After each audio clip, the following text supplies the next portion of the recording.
everybody. Welcome back to another episode of the Gutter Run Podcast. As always, I'm your host, Andrew Paxson. I'm actually joined today by a good friend of mine, Noah Lockley. We'll be hearing from Noah in just a second.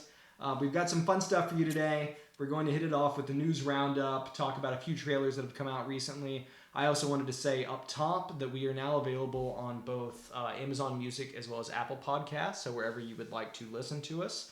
The main topic today is going to be the original Friday the 13th, 1980, because this Friday is Friday the 13th, and I thought that that would be appropriate. And outside of that, what's on your nightstand? I actually haven't talked with Noah about that preemptively, so we'll see what he's been up to. But yeah, absolutely. Noah, thank you so much for being on the show. Yeah, of course. I'm glad to have been invited. I'm really excited to be here.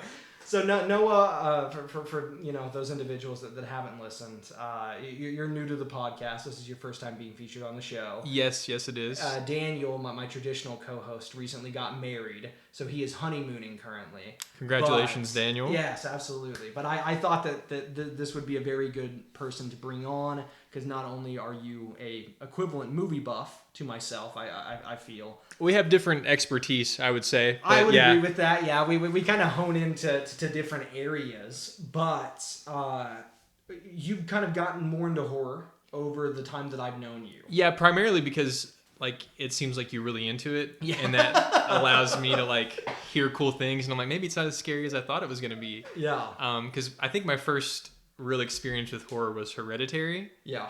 And that stuck with me, and that's kind of made me feel a little icky. Yeah, that I can imagine. Yeah, absolutely. So I stayed away from it for a long time. You watch Hereditary and you feel like you have to take a shower. Honestly. Yeah, no. Yeah. Like the piano wire scene. Ugh. People know what I'm talking about. It's nasty. But yeah, I really enjoyed getting into it and seeing Friday the 13th for the first time. Yeah, absolutely. So I guess without giving a ton away, because we'll be talking about that for main discussion, but I mean, what are your initial thoughts? Rambo First Blood is better. So I liked it. I can tell that it's dated. Yeah. And I think I was spoiled because I've seen Halloween. Yes, very much so. And I've seen Texas Chainsaw Massacre, which I know you say is not a slasher, it's a psychological thriller. But I think that seeing those two movies has spoiled me and made me think less of this one in turn. Interesting. And it's hard to see how that movie spawned 11 other movies? Yes, yeah, absolutely. Because there's 12 of them. Yes, we believe that there are 12. I didn't do my head count, but I'm fairly certain there are 12 in total, and we're yet to get a 13th because of an ongoing rights issue. So yeah. Mm-hmm. But we do have the prequel series. We do have a proposed prequel series that we had a showrunner for a long time. I think that was Brian Fuller, who had done Hannibal, and then he dropped out, and then I don't actually know who has picked that up since, but my understanding is that they're still moving forward with it.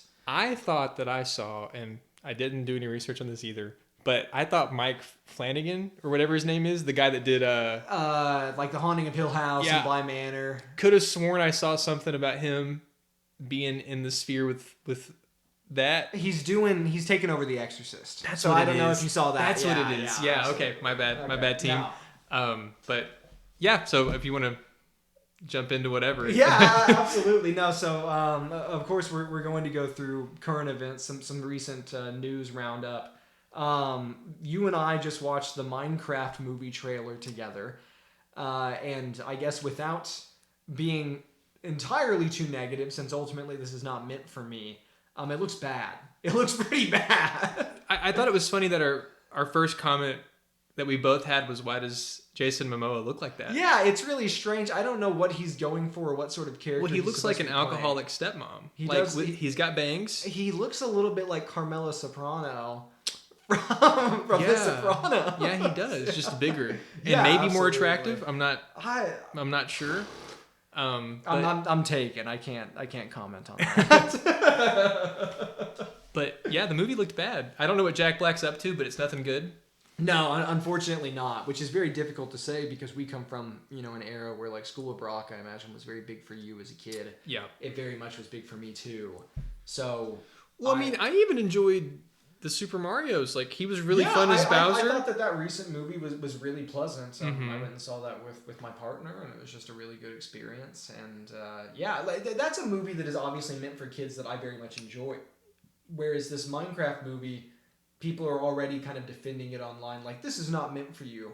I don't know, dude. Like, a bad movie's a bad movie. Yeah, and I think Minecraft is like it's one of those games that kind of transcends age. Like Yes. we've all kind of played it, and it's been a part of everybody's growing up. Yep. Like if you're a kid right now, it's part of what you're doing, and then if you were a kid 10 years ago, it was a part of what you were doing. 100%. So it should have been for us. Yes. Just as much as it should have been for Yeah, the newer absolutely. generation, I would think. I was playing Minecraft, but back when I was 12, 13 years old, and it was very exciting. I guess probably before that even. Yeah, it's hard I mean, to I think played it about. last night. Yeah, no, I've been playing it recently. I get in the fall Minecraft mode. Yeah, it doesn't. I wouldn't say that it looks terrific. It looks very unfinished. But we've got a while before it comes out, and I imagine that a lot of that green screen, kind of wonkiness can be scrubbed out.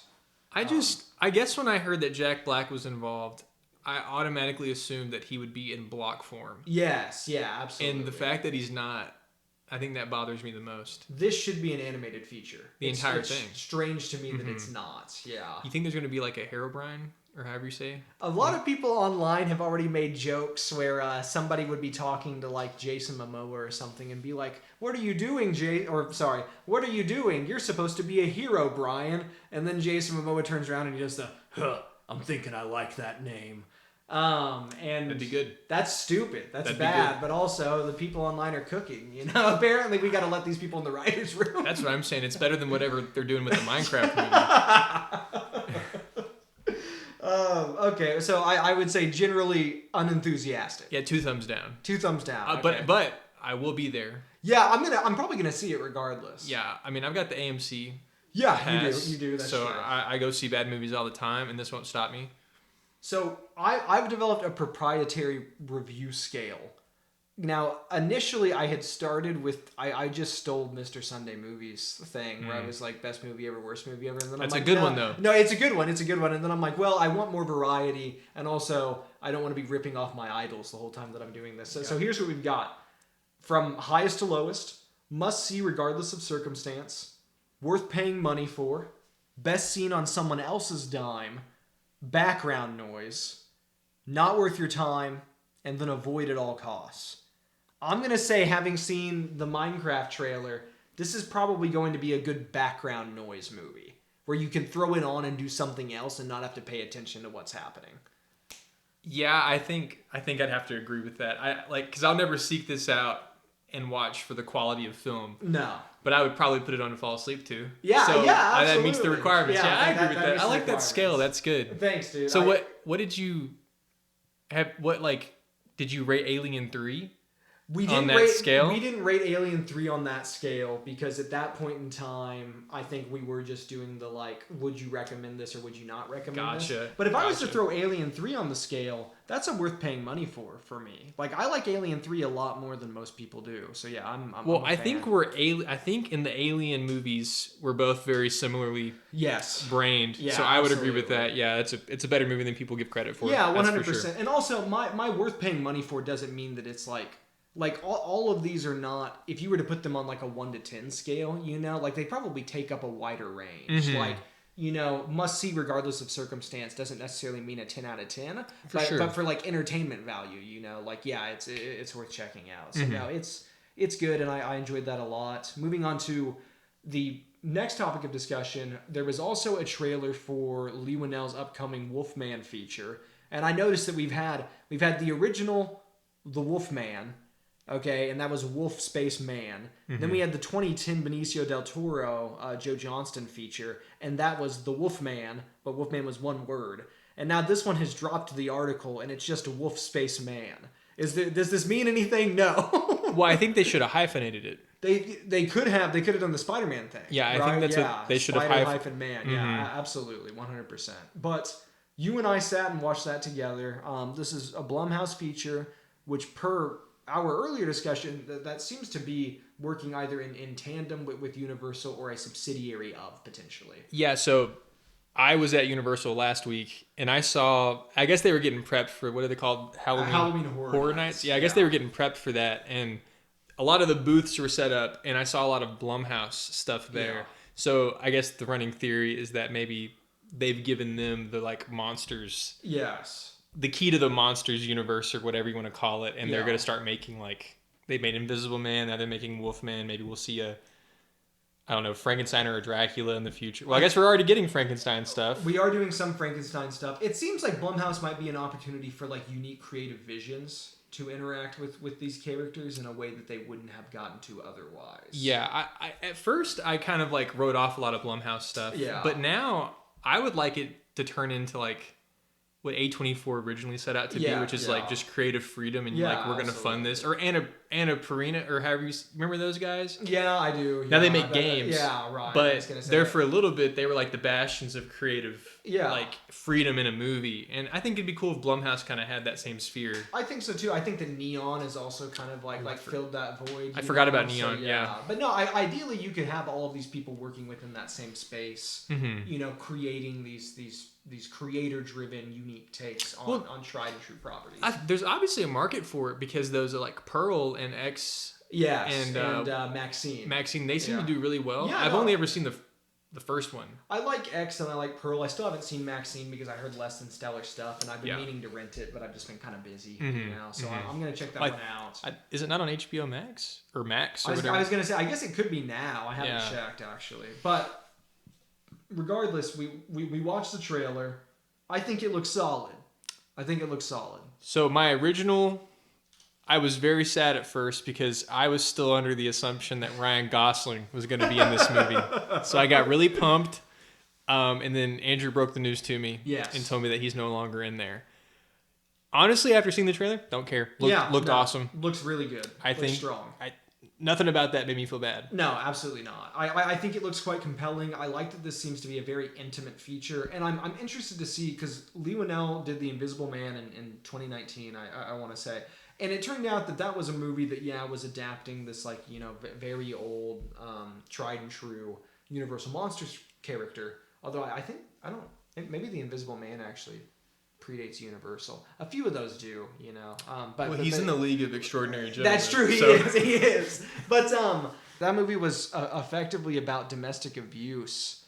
So I find it interesting that Lee Winnell was able to create this, horrifying visage of a tumultuous relationship and what it's like to kind of be trapped in that sort of instance, and then also work the Invisible Man into it. So the guy's got unique ideas. So I'm interested to see what he bakes into the Wolfman thematically. Yeah, I guess it would have been a good idea to see the Invisible Man trailer, knowing what we know about the movie, and see like how close he held his cards to his chest in the trailer. Point. Yeah, because by watching the Wolfman trailer, it seemed pretty like standard. Yeah, it felt like you a got modern the plot, right? Exactly. Yeah. But if we're thinking he's going to do the same thing and like make this into a narrative that has themes that transcend just a horror flick, I'd be interested to see what he's going to do. Yeah, absolutely. And I could the Wolfman in any sort of interpretation of a man that, by way of illness or some other feature of life, lets the beast out, right? Like we all have this terrible, like super ego within self, right? And every now and then you let it out. That alone is quite rich. I mean, they don't necessarily need to make up anything new there. But also, we've had quite a few Wolfman movies. We've had several werewolf movies. It probably is time to inject something new into the formula. I agree. I hope that they don't really... Because I know in the Invisible Man movie, we kind of got into if I'm remembering right, didn't we like learn why he was invisible, like how he could become? Yeah, he's a like a tech billionaire, right? And then he ends up having a suit that is effectively a bunch of cameras. Yes. Yeah.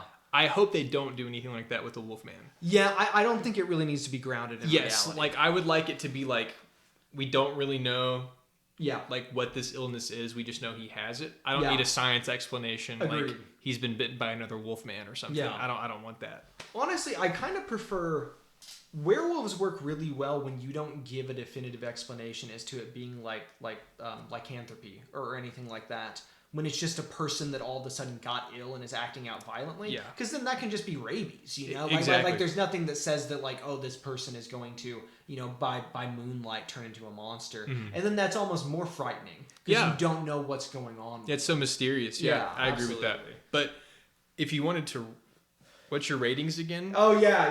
Let's pull the ratings back. Because I would like to know what you think about The Wolfman. This one is probably going to be a must-see regardless of circumstance for me, and that's not just based on the trailer, but based off of my kind of tribal knowledge about Lee Winnell. I mean, the dude worked on the original Saw. He did Upgrade with Logan Marshall Green. That's that a good I thought one. was a really underrated thriller. Yeah. He did The Invisible Man. Like, I think he does it. In fact, I'm more interested to see what he does nowadays than I am James Wan, which, nothing against James Wan, but I feel like I've kind of seen everything in his bag of tricks, whereas I keep learning new things about Lee Winnell and what he can do. What did Lee Winnell do on Saw? I think he was co-writer and maybe did some like second unit stuff, and then he's also the guy in the room with him that was the guy that was tasked with taking the photos of Carrie Ellis. Really? So he acts in that movie. I did not too. know Yeah. that. That's cool. That's cool. And he has an Australian accent, and like you can, if you go back and watch that movie now, you'll pick it out. You'll be like, oh yeah, I could tell. Yeah.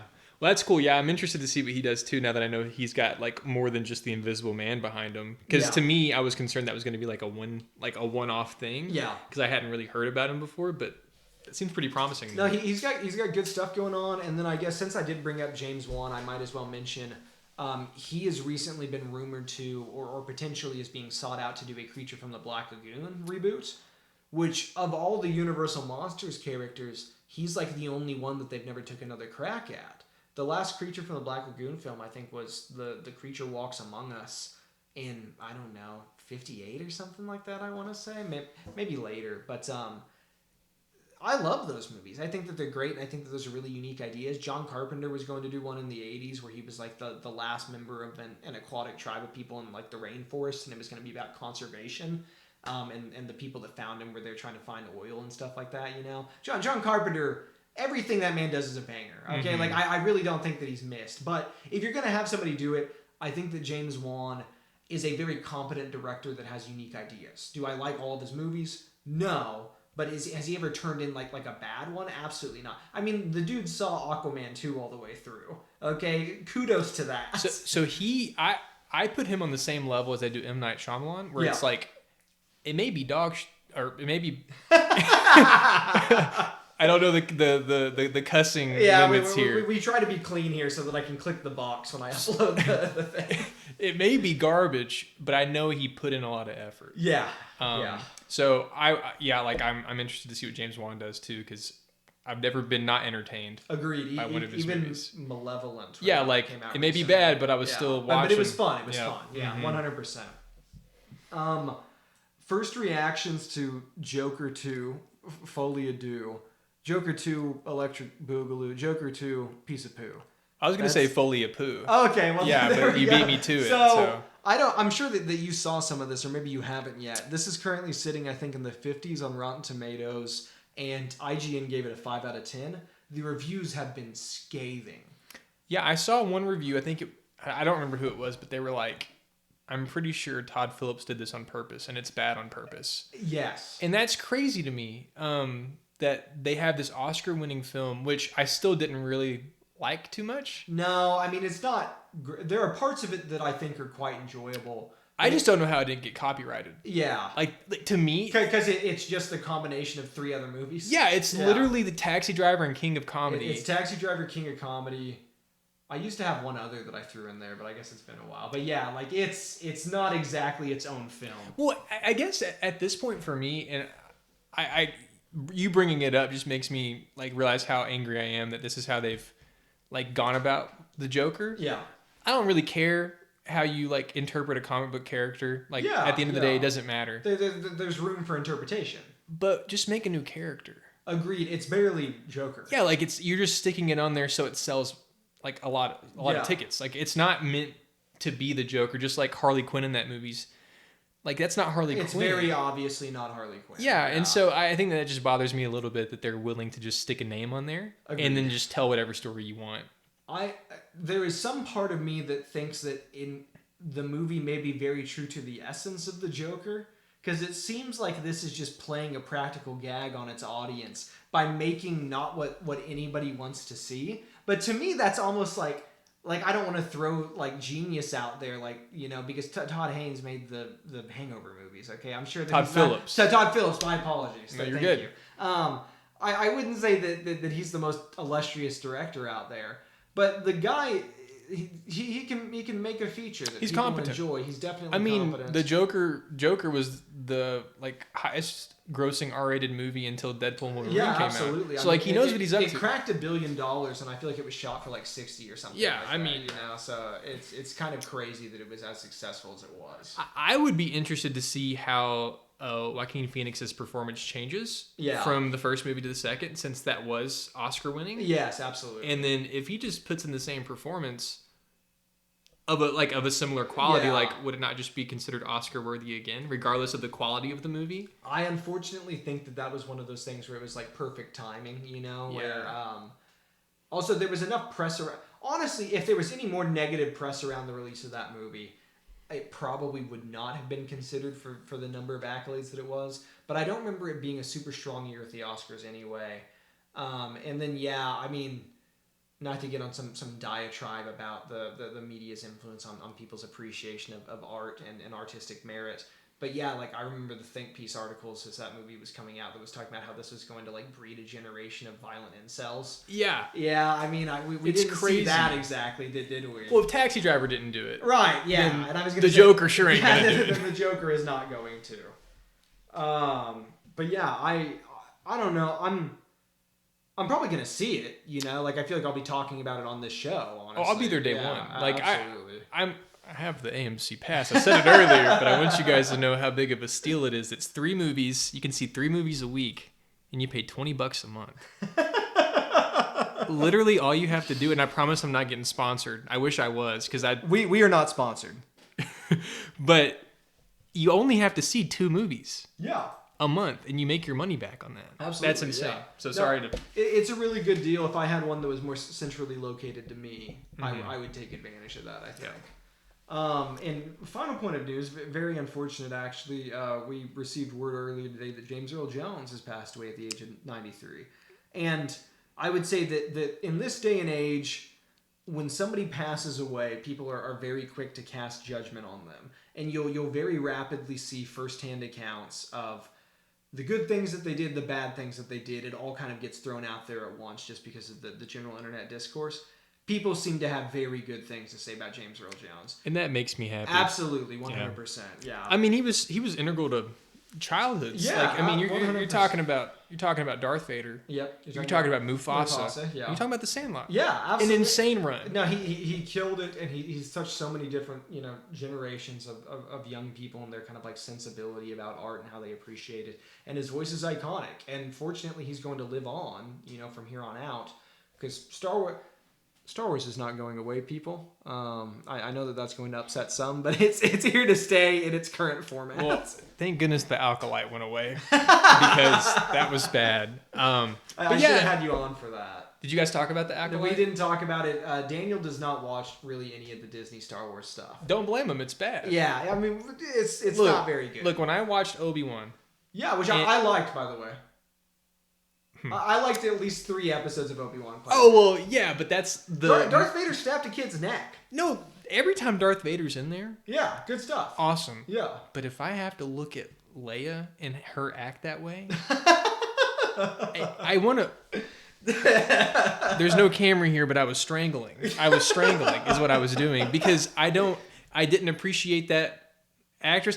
You know how young Anakin got bullied back in the day? Yeah, I felt really bad for that kid. Well, all right, go on. I just think maybe we should bring it back. Oh, okay. Is all I'm okay. You're the people are going to be sending in comments about you. They're going to be like, this new guy, he's a loose cannon. He'll say anything. Did you ever watch the Conan movies? No. Okay, so James Earl Jones is, I think, the leader of the, I don't know, like nomadic warrior tribe that raises Conan's whole community to the ground at the beginning of the first Conan movie, and kills his family and everything. Was he big in that movie? Was he buff? Because Arnold Schwarzenegger's right. Yeah, that's the main. Well, it was when Schwarzenegger was a child at this point in time. So I mean, he was wearing James Earl Jones was wearing an incredible outfit, but I wouldn't say that he looked, like super big or anything. Gotcha. But I was gonna say he's in that, kind of briefly in the beginning, and then I think Conan just ends up finding his remains later, so he doesn't even get to like actually get his vengeance. Yeah. It's really interesting. Honestly, that first Conan movie has layers to it. Like, it's pretty solid, dude. You think it's worth watching? I think so. Yeah, definitely. Okay. I would put that. Checking back if we're gonna rank into it. the scale, that one is probably a worth paying money for. Okay. Now, anything to come after that, bad. Yeah. Not particularly good, but yeah, that initial Conan movie is quite solid. Do we know if James Earl Jones recorded any lines for the Mufasa movie that's coming out? I don't. I guess I'm not sure. I hadn't seen anything mentioned about him, but I wouldn't be surprised if they did a thing where he like does a like opening narration. Yeah. Because I was interested that they went with a prequel. Like, it looks that also looks bad. Yeah, it looks bad. Yeah, well, I just feel bad about it. I have a really hard time looking like when they make these live action Disney animated movies and they make it look realistic, but then they give human voices to those characters. Yeah, I just find it really hard. Yeah. Planet of the Apes movies, these new ones do it right. Yeah, 100%. They do it 100%. perfect. Yeah. And if you're gonna give them a human voice and stuff, like, don't make them photorealistic. Yeah.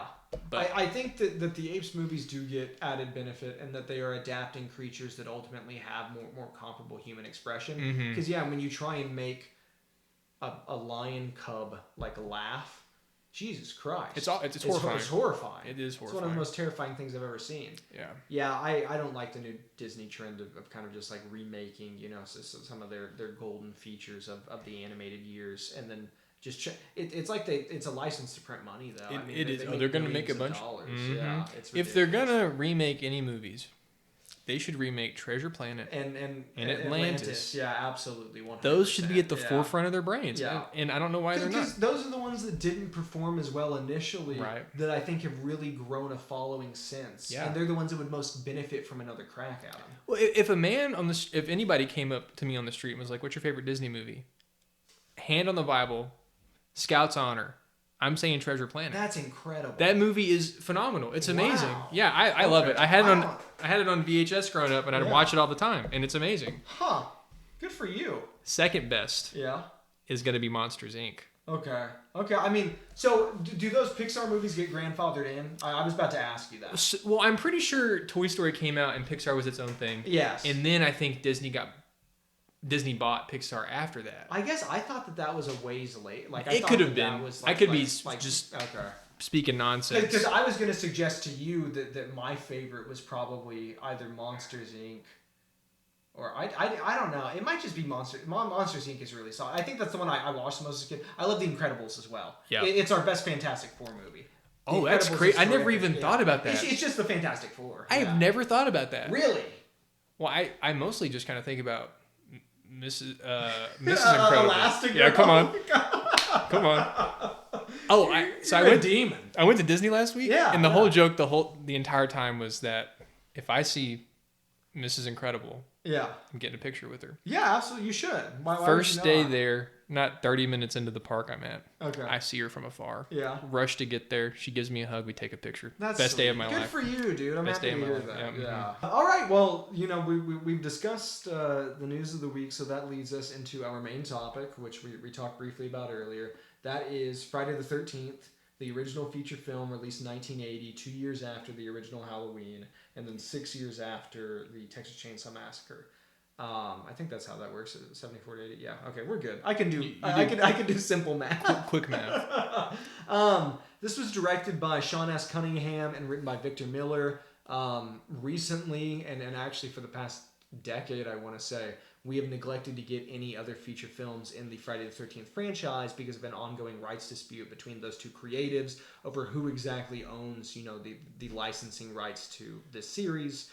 And that is unfortunate because we want more movies. I mean, the last Friday the 13th came out in 2009. I think that's why you're getting movies like In a Violent Nature, where you effectively have a Friday the 13th movie that is not called such, but for all intents and purposes is that. And we saw that together. Yes. And we both liked it a lot. Yeah. And it must have done well enough because they've already announced a sequel. They're doing a sequel, and my best estimation is that if they could get a better group of people to play the young teens that get picked off, because they were pretty insufferable in that movie, but they keep the kills as violent as inventive as they are, very quickly there will be no room for a Friday the 13th. I agree. Like this franchise will just do that. Well, I don't know. I think you come with the added benefit of like just franchise gravity. People just know the name. Yeah, because like I think if I were to talk to like anybody at work or any of my other buddies, and I was like, oh, I saw In a Violent Nature, they'd look at me like I was stupid. Yeah, they'd be like, is that Rambo First Blood? It's not as good as Rambo First Blood, but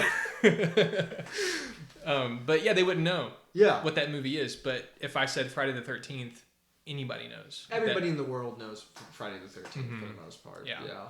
And it's a good series. I mean, I guess I'll go on record here and say this so that people can complain about it in the future. But my favorite film series is likely the Friday the 13th franchise. And that's not a gauge of like the objective merit of these features, because they're schlocky and they're silly, but they're fun and they're nostalgic and they're easy to watch, and I always go back to them and I feel great every time I watch them. I did not know that. I knew you loved it, but I didn't know you would put it as your favorite, like not just horror franchise, but just franchise. Well, there's just so many. You know, I guess it covers so much ground across multiple decades. You get different kind of like slices of life depending on what like the niche characteristics of horror was at the time that the movie was released. Yeah. You know? So really, it has a little bit of something for everyone.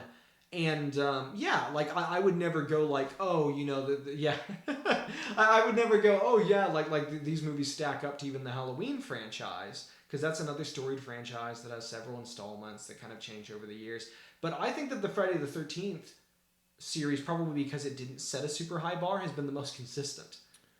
Interesting. So there's not a lot of variation, but then there's like simplicity in that. Right. Well, I guess before coming into like the horror sphere and not knowing anything, when I knew nothing about it, I would have thought that Friday the 13th would have been considered, like, I would have thought that those were like artistically the best because of like their longevity and how many movies there are. And so it's interesting like seeing it and then hearing you talk about it and knowing that the consensus is, well, they're all kind of bad. Yeah, absolutely. But they just are all equally bad, and they're fun bad. They're fun bad, and they work for people, and I think that most of their longevity was just that they were, you know, dirt cheap to make. Yeah. Like, even Paramount, who was the producer and distributor for several years, kept kind of, like, threatening to pawn it off to other studios, which ultimately did end up happening. It went over to New Line Cinema. But... yeah, like people felt bad about these movies, and like Roger Ebert and Gene Siskel, you know, would always kind of like fight and bicker back and forth on them. Roger Ebert thought that they were like some of the worst things to ever grace cinema, because he thought that all that they were telling their audience is that if you're a young person that wants to enjoy your life, you're going to end up murdered and dead in a ditch, which I think he took it a bit too literally, probably. Well, we did talk about that a little bit today watching the movie, where it was like I guess the trend in these horror movies is anytime you're maybe fingling around. If you're young and promiscuous. That's a better way to say it. I said fingling, so that's way better.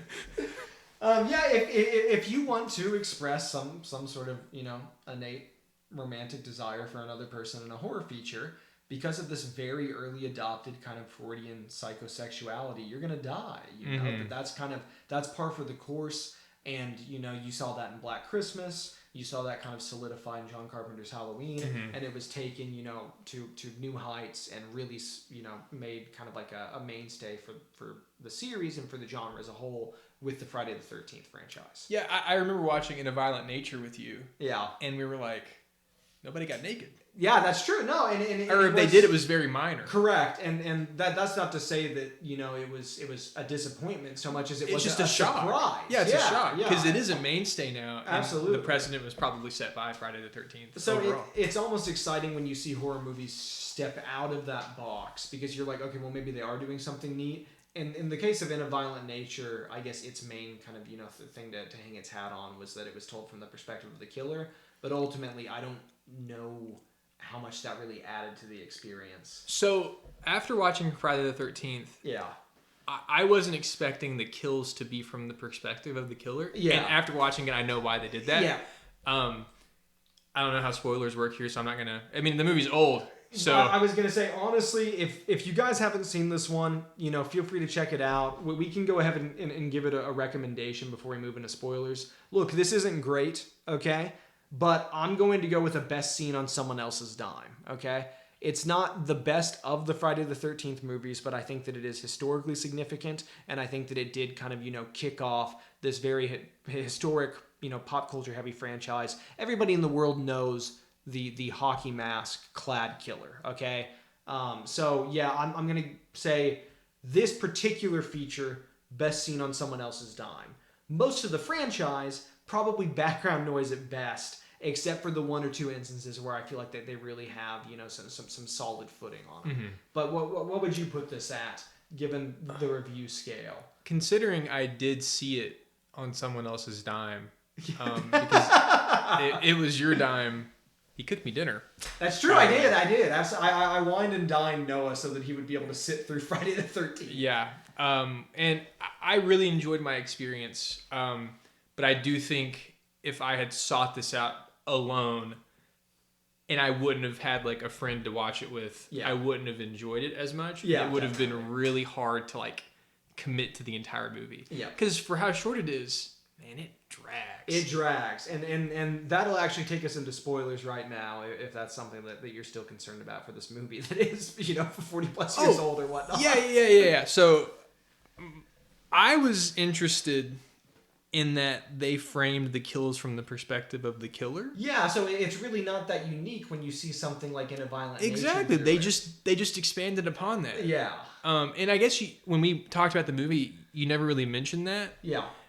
Maybe because I had never seen Friday the 13th, so you knew that analogy would be lost on me. Agreed, yeah. But look, like now that I know how Friday the 13th ends with woman beheaded and then man hands. Yeah, correct. Yeah, she's got very obvious man hands because they had a dude wear that prosthetic when they beheaded her. I get why, because she's the killer. The mom's the killer. Yeah. And you would just assume that it's some grown hideous monster. Yeah, absolutely. Running around. No, so that's the main, I guess, really the only twist of the original Friday the 13th, which I bet at the time did actually hit a lot better for people. Although nowadays it's become pop culture knowledge. But yeah, the killer in the original Friday the 13th is not Jason Voorhees, the hockey mask clad killer. It is Pamela Voorhees, the mother of Jason, who lost her young son at some point in the 50s because the camp counselors that were meant to look after him, he is unfortunately developmentally disabled in some capacity. They were not paying attention. They were off, doing hedonistic things.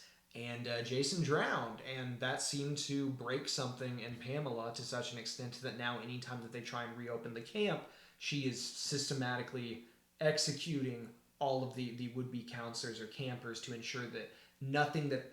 She doesn't want the thing that happened to her son to ever happen to anybody else's kid, even if that means that she's murdering several people's children to make sure that it doesn't happen.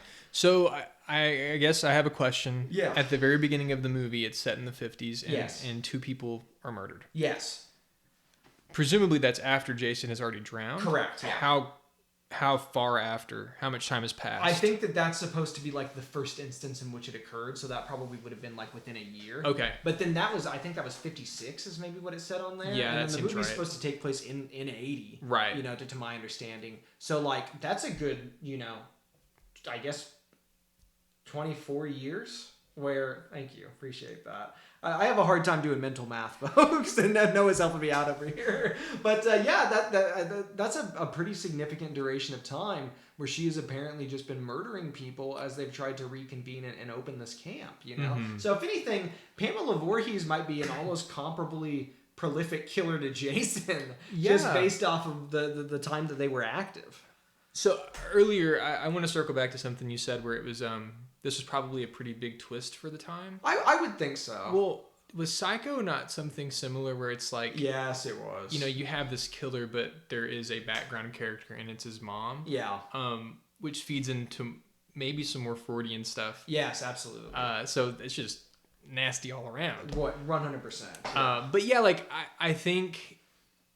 knowing what I know now, and if I were to rewatch it right now, like seeing how they frame the kills and seeing, like I called out the ring on her hand. Yes, Noah noticed that relatively early, and I had to try and not, give this away to you because you're one of very few people that I've met that don't already know. Yeah, so like I thought that it was gonna be Jason, murking people, right? Yeah.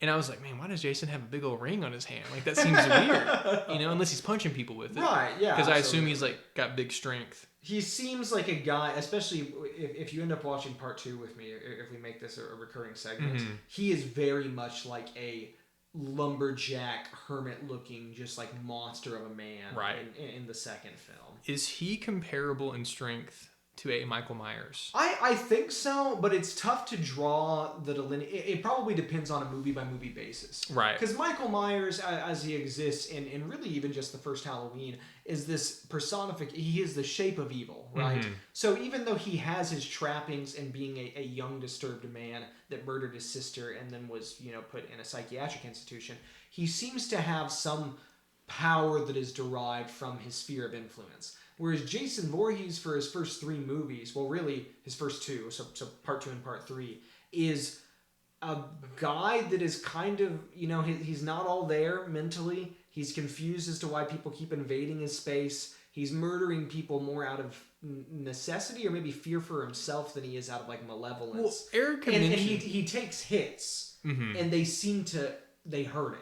Like they'll keep him down for a while. Well, Erica mentioned that it's like he's a bear and like protecting his habitat. Yeah, and I think that's a really good analogy. Yeah. And I haven't seen the other movies, so I can't attest to that. But like, if that's how you're describing him, it seems like he's just a scared guy that like only knows how to defend. Yes, absolutely. But he would never like activate. What's the word I'm looking for? Like he wouldn't seek it out. He doesn't attack people. He's not necessarily looking for the fight. Right. But in the instance where he feels that he's being encroached upon and he's confused, then yes, he's going to probably violently murder some people. Yeah. And then after part 4, which is called the final chapter, where they somewhat killed Jason Voorhees, but then of course that movie performed very well, so they couldn't keep him, dead for too long. They end up resurrecting him in the 6th movie with they effectively Frankenstein him. Wait, so you went from the 4th to the 6th? That is because in the 5th, it's not Jason Voorhees. Yes. Spoilers to all those that are deeply interested in watching these movies, just based off of listening to Noah and I's conversation about it. But yeah, I won't give away who it is in that movie, but there is a copycat killer in the 5th installment of Friday the 13th. There's the 10th movie is called Jason X, right? Yes. They could have called the 4th movie Jason Voorhees. They could have called it Jason Voorhees, or they could have called it Jafforson. I like Jafforson better. I think Jafforson is pretty good. That's really good. Now, would you have spelled it out, or would you just did a J and then a 4? I think it would have been J and then the number 4 and then S-O-N. That's good. I like that. Jafforson. Now, so I'm going to present you with some information. So we just talked about kind of the psychology of a Jason Voorhees and why he might operate the way that he does. So in the 2009 remake, which was produced by Platinum Dunes, this was kind of around the time that Platinum Dunes is Michael Bay's production company. Okay. But they did the Texas Chainsaw Massacre remake, they did the Friday the 13th remake, they did the 2010 Nightmare on Elm Street remake. Two of those people seem to really enjoy. That Nightmare on Elm Street remake people hate. I quite like it. Like, I know that it's not what people want out of that franchise, but it's not nearly as bad as everybody makes it out to be. But I want to say that in the 2009 remake, Jason Voorhees is effectively a hunter-killer outdoorsman that still has the same background, and that he was a child that was presumed dead, ended up living in the woods, living off the land. But he's, like, created excavation tunnels, like, under Camp Crystal Lake, and that's how they explain him getting around so quickly and like always showing up behind people. It's because he is this like innate primal force that knows this layout better than anyone else, and he has trap doors everywhere in tunnels. He's like Rambo. They literally did Rambo, 100%. Yeah. So is it better than First Blood? I don't think it's better than First Blood because very few things are better than First Blood. I mean, First Blood, Predator, the Rocky series. I mean, there's a lot of like really incredible RoboCop. Like, I'm glad that great action features. I'm glad that you mentioned the Rocky series. Yes. So I'm gonna go off and circle back to you. You said that Friday the 13th was your favorite series. Yes, yeah. I've got to go with Rocky. Rocky's in my top 3. I wasn't going to mention it unless it came up organically. And it did. Yeah. And it's my favorite, Rocky 4 specifically. Why Rocky 4? Is it because he ends the Cold War with his hands? It's so patriotic, man. It is very And then patriotic. seeing Apollo Creed die, like, it does something to you. It activates. Matters, dude. It matters a lot. And, like, they didn't just let that go. Like, no. That is a plot point that keeps getting brought up. It stuck around so long, you ended up with another series of 3 films that might be just as good as the best Rocky movies. Which is insane. Yeah. Like, I remember when Creed 1 came out. Yeah. What year was that? Like 2016? I want to say 2015 because I think it came out the same year Spectre did. Okay. Oh, okay. Yeah. I don't know why I remember that. That's interesting. Yeah. That's the same year the Peanuts movie came out. That's a good grab. So I remembered being aware enough to think that Creed's gonna be garbage. Like Okay, there's no way that interesting, you yeah. have you end the series on Rocky Balboa, which is a phenomenal ending. Incredible. Really, really good. Probably maybe the third best Rocky movie. I would have to think about that. Okay, yeah. I don't want to make any statements here. Okay. But it's a great one. Yeah, it's really good. And to end it so perfectly Yeah. and then pick up, I was like, it's automatically going to be bad. Yeah. And it wasn't. And matter of fact, it was phenomenal. No, it's incredible. I had seen Fruitvale Station. Oh, I've never seen that. Okay. Really good. Michael B. Jordan's incredible in it. It's a Ryan Coogler film. Okay, yeah. If anybody can hear a dog barking in the background, that is happening. And yes, my It's dog just my is barking. ex-wife. No, I'm just kidding. Just kidding. I don't have an ex-wife, guys. I'm sorry. No, I guess to get back on the Friday the 13th train. Yeah. It's an archaic movie. Okay, like it's not. There's not a lot to really gather from it. You've seen everything that this movie has to present. But I guess that where I find redeeming qualities is one with Pamela Voorhees being the killer. Two, I actually quite like the cast. None of them are particularly good actors or actresses, but they're fun and they're quirky and they're interacting in a way that does seem semi-authentic to me. Like, I feel like when I get in a group of 5 to 6 of my good friends, you're kind of goofy, man. You're just like, you're goofy around each other. You say odd things. You have like weird in-jokes that nobody actually understands. So it felt fairly authentic to me. And then, yeah, in terms of cultural relevance, one of the most important horror features, I think, to be released, you know? Yeah, I really appreciated the makeup. Yeah. Tom Savini worked on that. He is Okay. kind of like this very prolific name in horror effects. He's gone on to do some of the most important ever, including like the George Romero zombie films. Okay. Dawn of the Dead, Yeah. Day of the Dead. So yeah, people point him out as being like a highlight of this movie. Well, I really appreciated that. There's one scene in particular with Kevin Bacon. Yeah. That I think may be the best kill in the movie. Definitely. Yeah.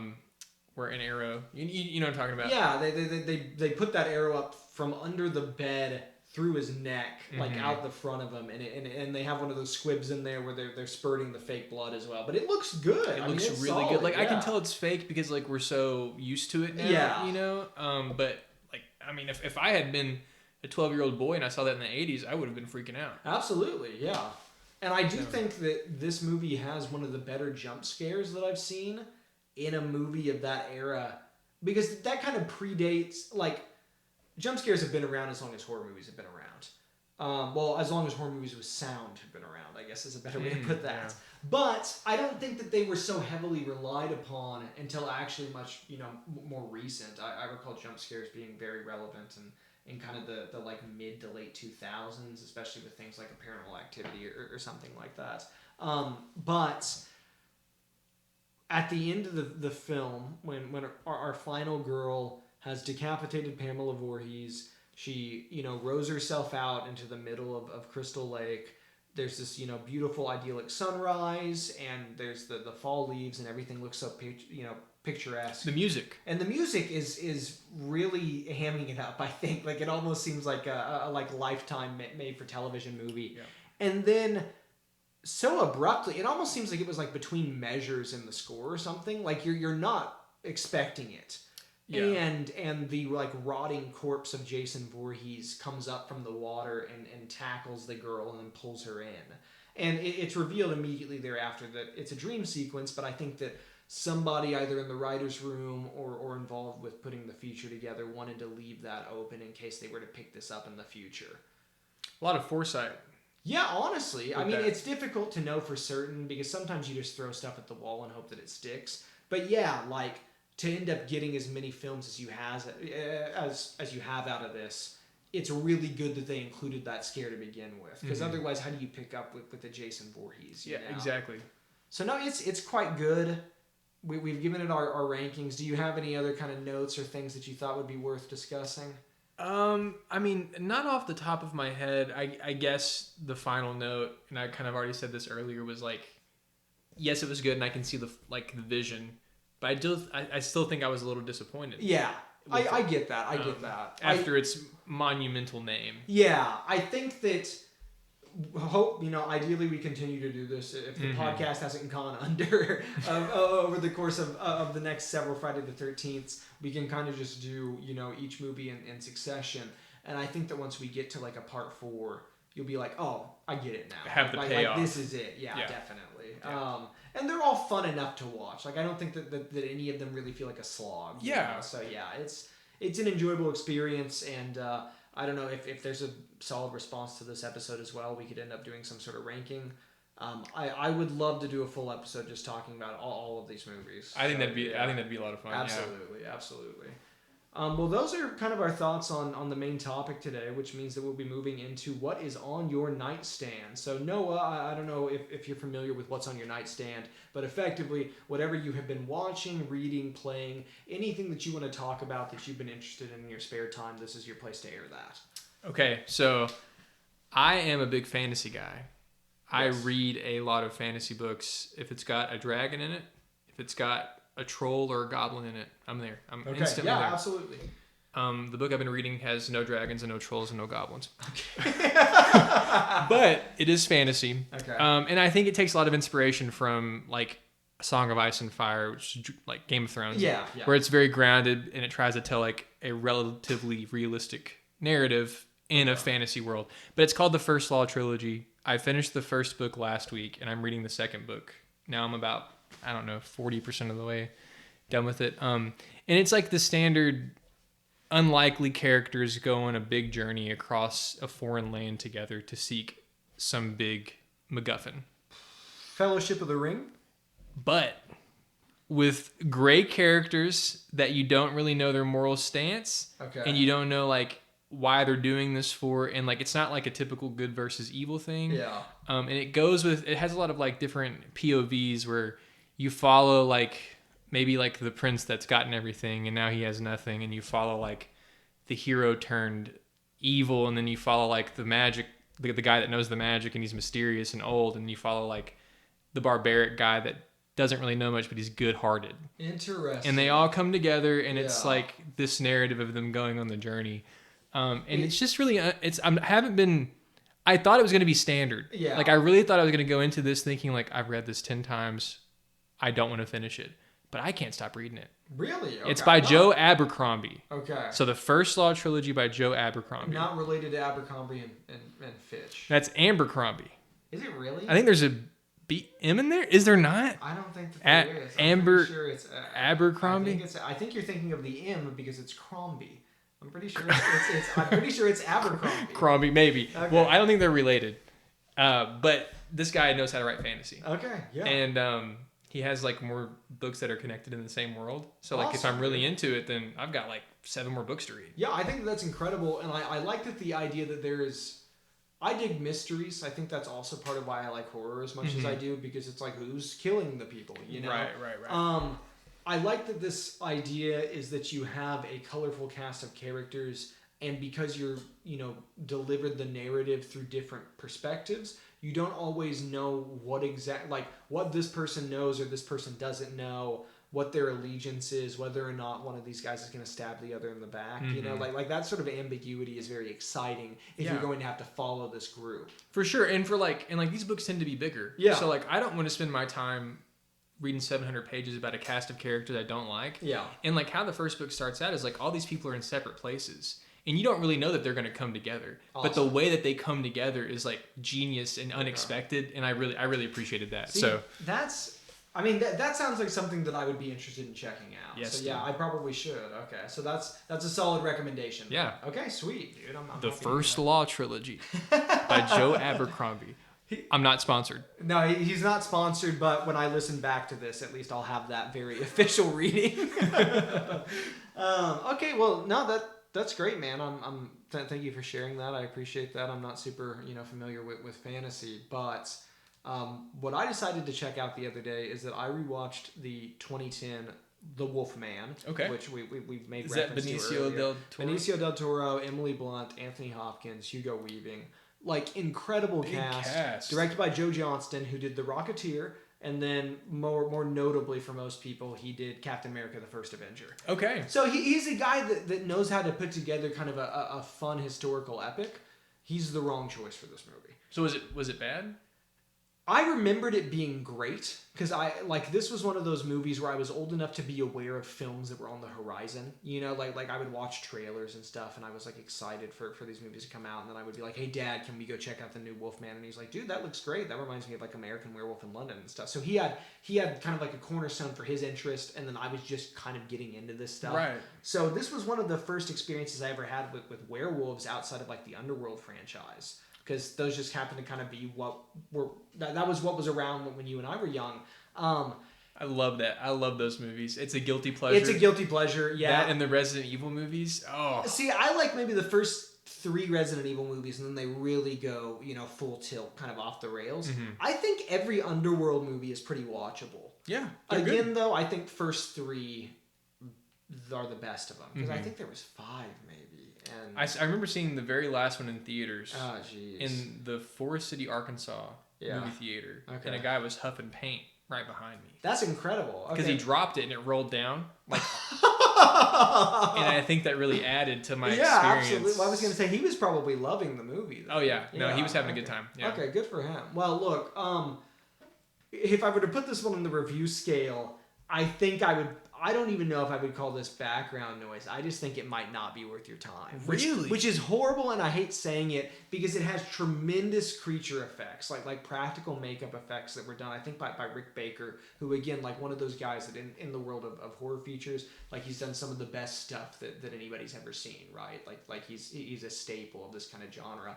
But the issue is that most of it was painted over with really rough-looking CG that was obviously not, ready at the time to perform something like that. So anytime that it's a man in a suit, awesome. Anytime that it's not that, which is unfortunately quite frequent, like especially when they do any sort of transformation, it just looks bad, man. So this was 2010? Yes. Okay. Yeah, I remember a movie around the same time as 2012, but The Hobbit. Yeah. And they switched from having people in practical suits to be orcs to being CGI orcs. And they look bad. It's awful. Dude. Yeah, it looks and that was horrible. 2 years after. Yeah, so absolutely. I can only imagine how bad this looks. It's so frustrating because I think they had a really compelling idea for how to kind of like reinvent the story while also staying very true to the original feature.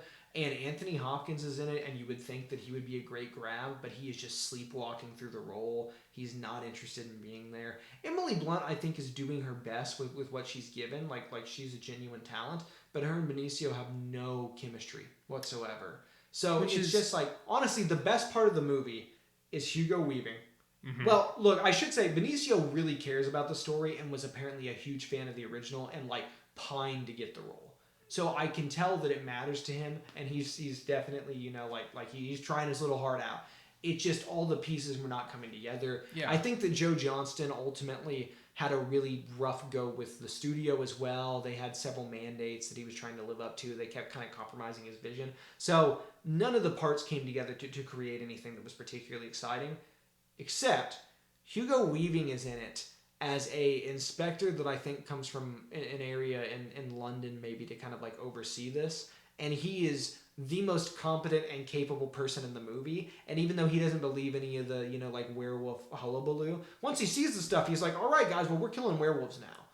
That's what we do. And he's incredible in the movie. And I had read online that the plan for the sequel, if this was successful, was that it would follow Hugo Weaving's character trying to hunt down Jack the Ripper, because it takes place in that time frame, except, spoiler alert for 2010's The Wolfman, a movie that is 14 years, almost 15 years old now. Crazy.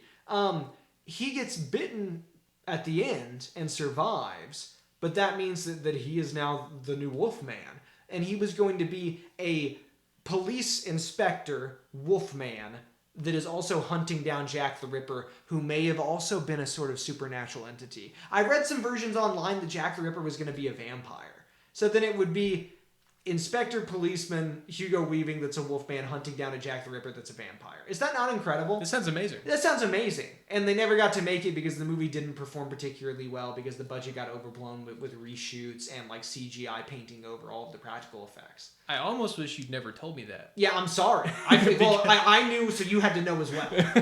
Because that sounds like a movie that I'd watch right now. Yeah, 100%. I mean, it sounds goofy, but like very exciting. And honestly, Well- that sounds more in the vein to me of something that Joe Johnston would traditionally do. Because I don't think any of the horror elements in the Wolfman movie land at all. Well, my question was going to be like, was this movie inherently goofy? Like, did you sense like a goofiness to it? So that's weird that he was going to immediately like first chance he gets switch goofy. to something that's goofy. Yeah, absolutely. Well, I would wager if he didn't have studio mandates, he probably would have made a goofy Wolfman. Yeah, and then it probably would have gone over better anyway. Yeah. Because, it's just, there's a lot of, short-sighted attempts to try and make something frightening by throwing in a quick jump scare or just, some, uncomfortable imagery. Yeah. But none of it's particularly compelling because you don't care about the characters. And ultimately, again, when you're doing a werewolf feature, the horror is either body horror or it is, horror relating to man being at war with himself. Or sometimes they'll even use it as almost like a dementia type allegory or something like that, where it's like, I'm losing time. I don't know what's happening to me. I can't remember, where I was at or what I was doing. Like you're losing your mind. So it's just really unfortunate that there's no kind of thematic through line in this movie. It's just a not particularly good reinterpretation, or really not even it's pretty much the same movie beat for beat as the original The Wolf Man, which means that you might as well just watch that. Yeah. And that sucks. Now the best werewolf movie is Dog Soldiers. If you guys haven't seen Dog Soldiers, go check that out. That is a feature film where I think a bunch of, I can't remember if they're like British commandos or they might be members of the IRA. I probably shouldn't throw that around just in case. But anyway, they end up bunkering down. They're on like a routine army exercise or something like that, and they end up getting picked off by like a pack of werewolves, and they have to hold up in this person's house, and it's effectively an invasion thriller, except it's a werewolves. That sounds awesome. It's incredible. It's really, really good. I like that a lot. And then The Howling is also great because it's just, The Howling is Silence of the Lambs, except Buffalo Bill is a werewolf. It sounds awesome too. Also great. I had the 2-for-1 pack Teen Wolf movies on DVD. Yeah, and I watched those absolutely. a lot. I've never seen the second. I have seen the first. Yeah, and it seems fine. Yeah, no, they're both quite good. Yeah, for what I know about it, I remember watching it a lot. It's no Harry and the Hendersons. I used to rent that from the movie gallery. Yep. All the time. Yeah. And I would rent The Mask of Zorro. Incredible. And not only good picks, dude. I rented that movie so many times, The Mask of Zorro. Yeah. That when our movie gallery, which was like our Blockbuster. Yeah, absolutely. I had a movie gallery. Okay, loved movie gallery. When it was going out of business, they set The Mask of Zorro aside and they gave it to me. That's incredible. Because I rented it so much. Yeah. So it still has the movie gallery sticker on it. That was magical. Were you such a big fan of The Mask of Zorro because you were a big Batman guy? Or did that come later? I honestly don't know. Because Zorro's just Batman. It is, right. Yeah. And he like a lot of the interpretations is him going and watching a Zorro movie. Yeah, absolutely. I'm not sure which came first, but like it makes sense. Yeah, I get it. 100%. Yeah. 100%. Okay, well, sweet, dude. I guess this is normally the part where we would do mail call, which is supposed to be a new segment that I would be working in, where I take our fan letters, if you will. Oh, yeah.